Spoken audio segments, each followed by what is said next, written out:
Hello everybody, it's the Hardy Girl again. My apologies for being a little late with my back to school video. I was on vacation and this is the first chance I've had to do this. So without further ado, this is my schoolroom for my 18-inch dolls, Springfield Collection and American Girl. Okay, brief bit of history before we get started. I was in school from 1972 to 1978, first through sixth grade, at PS 28 in New York. PS stands for public school. Yes, the schools in New York had names, but there were so many grade schools that they numbered them. So my school was number 28, and the proper name for that school actually was the Wright Brothers School. Since my girls are 70s girls, you will not be seeing any things like computers, laptops, whiteboards, or anything like that in this room. This is a classroom and made for 70s girls. I'm going to hopefully be starting a blog for Julie pretty soon, so this will be a necessary set that I use for that, okay? So now that you know that, let's take a closer look at the things in the room. Okay, scooting over this way. This is the teacher's desk. It is a American Girl Samantha desk that I found on Craigslist for $15. It has a really big scratch on the top of it, but it's okay. I was going to give this to charity, but I really wasn't comfortable with giving something that was so dinged up. You know, it's got some dings and scratches and such, and scuff marks, and I wasn't really comfortable giving this away. I may still give it away if I can find another solution for a teacher's desk for this room. Covering up the inkwell right there is a globe that's a pencil sharpener. Okay, this is a dictionary that is an actual dictionary. It's got real words inside. Okay, and a pencil cup with no pencils in it at the moment. I will be getting some. Okay, let's see. Over here is a bookshelf. Yes, I know it doesn't have a lot of books in it. I'm working on that. For anybody who's ever done this before and gotten that wonderful little AG school kit and made your own little books, you know how much time that takes. It takes a long time to finish, and I'm still working on it. So the top part is the corrugated board books that come with the AG set that you have to make yourself. The bottom part, however, are books. And they're not real books. They're basically cardboard fakes like these. But these are titles of books that I had when I was in school. So for authenticity's sake, I'll show you the titles here. I'll show them to you here. This is Little House on the Prairie, one of my favorites. This is an AGS Classic book, 20,000 Leagues Under the Sea. AGS Classics were ways to get kids to read the classics. They were comic book form inside, but they were black and white. They were not color, but the covers were color. So we had a whole set of these when I was like in the 4th grade. And here is Regions Around the World, which was my social studies book when I was in school. No, I do not still have the book. I did find the cover online and thought that would make a really nice addition to the classroom. Okay. And then here we have The Best Christmas Pageant Ever, one of my mom's favorites. She liked that book a lot. Another AGS classic, The Story of My Life, from Helen Keller. Another Laura Ingalls book, On the Banks of Plum Creek, that featured Nellie Oleson, one of my very favorites when I was little.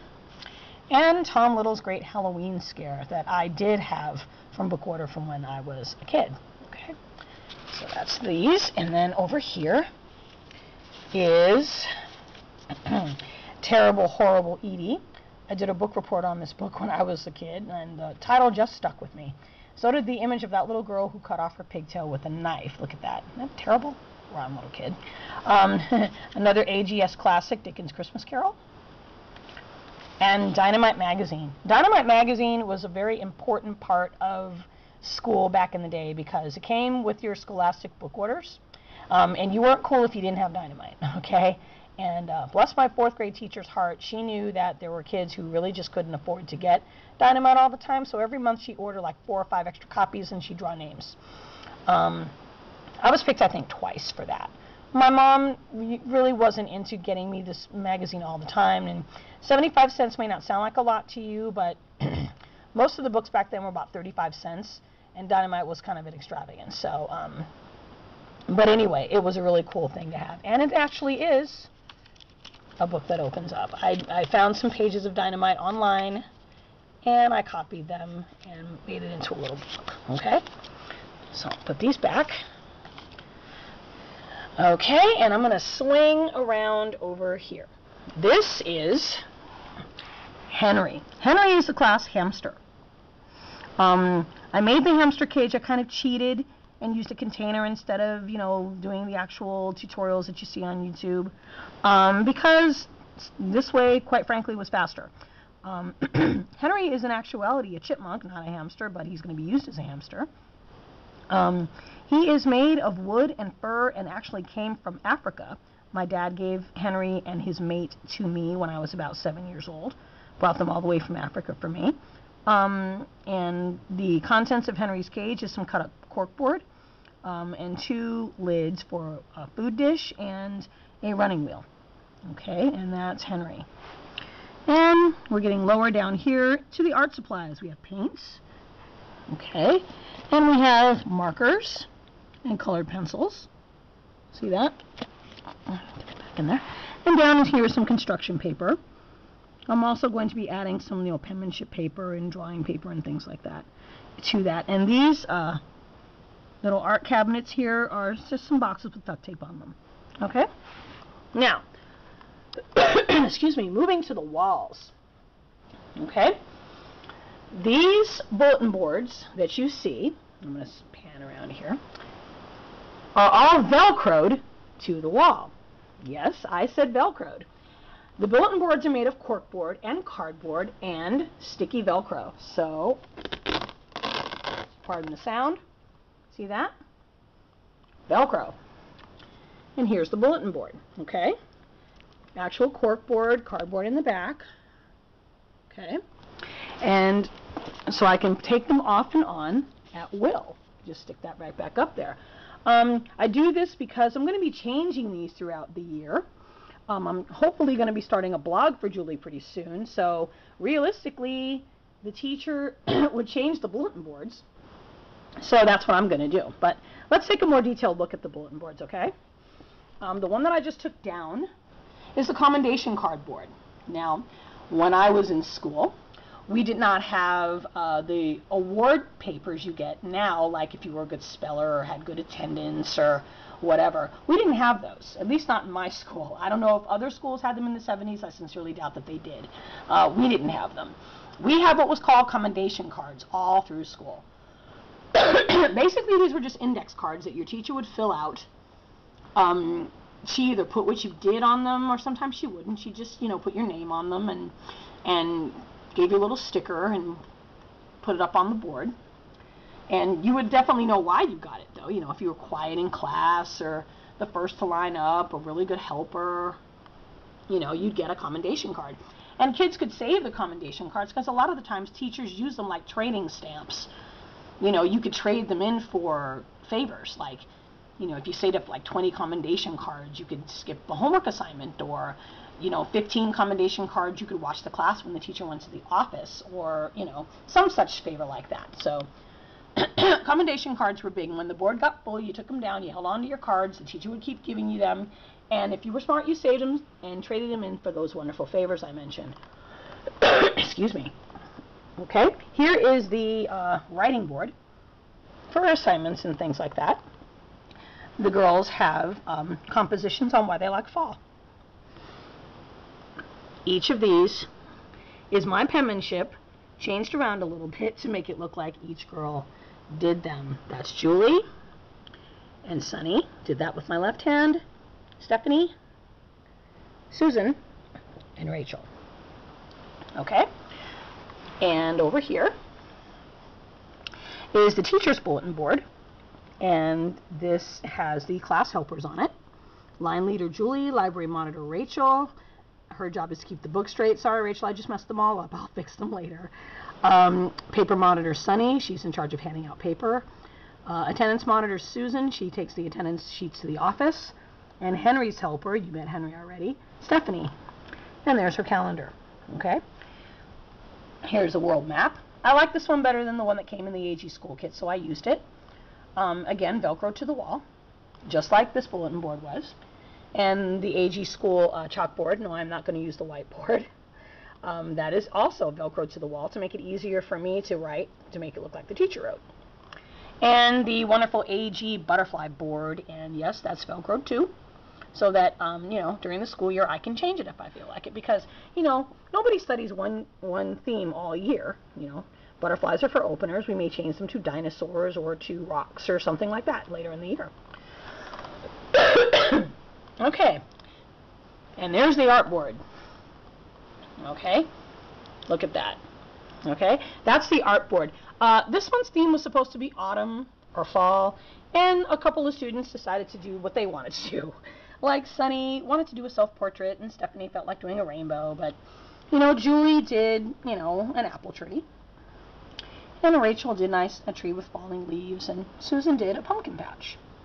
Okay.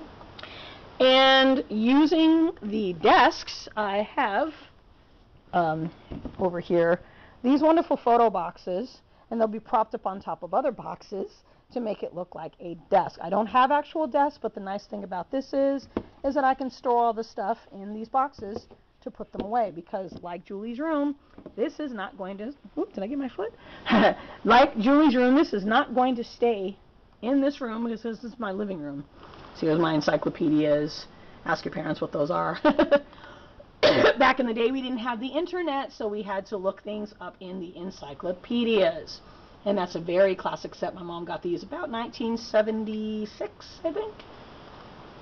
And they're really expensive, nice leather-bound cover set, and I keep those in memory.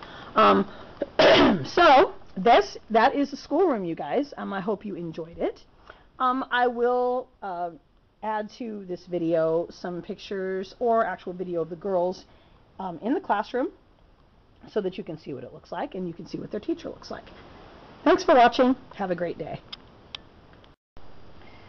Okay, we're back. And now you can see the teacher sitting at the desk. This is Miss LaSalle, the girls' 4th grade teacher. Miss LaSalle is a 1973 Singing Mimi doll from Remco. This is not the exact one I had as a child, but I had one just like her when I was a child. And she looks kind of like an adult, so she works well as the teacher. Okay? So there she is sitting at the desk, and her feet do kind of stick straight out, so that's why I kind of had to use this desk for Miss LaSalle. Isn't she pretty? She's a nice teacher. Okay, I'm going to swing around over here. And there are all our friends sitting at their desks. It's reading time in class. And there's Stephanie and Julie and Sunny and Rachel and Susan. Okay? And these gift boxes work really nicely as desks, because I can just store all of my stuff in them when I'm finished doing the school thing and put it away. Just like that bulletin board. And the nice thing about those boards that come off is they will come off, and I can stack them neatly in the boxes.